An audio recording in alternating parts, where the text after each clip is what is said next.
La maîtresse a enfoncé son épouse dans la machine de transformation. Dès qu'elle est sortie, elle est devenue un grand navire. Ses bras sont devenus des rames. Ils n'ont pas hésité une seconde et ont sauté dedans. Ils étaient très excités. Elle a commencé à pleurer en le voyant avec une autre. Il y avait un grand drapeau de leur mariage, la maîtresse. Dès qu'elle l'a vu, l'a arraché et a sauté dessus. Jusqu'à le casser. Vengeance accomplie, elle est allée et a mis le sien avec lui.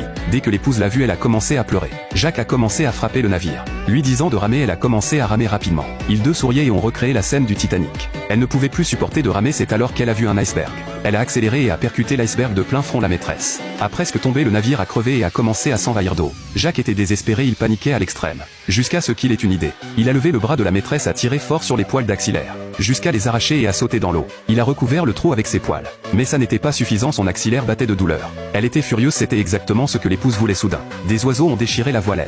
Elle était sous le choc, le navire était emporté par le vent. C'est alors que Jacques a regardé et a vu la voile complètement déchirée. Il a pensé vite à agripper les cheveux de la maîtresse, a tiré fort jusqu'à les arracher. Elle a commencé à pleurer en voyant qu'elle était chauve.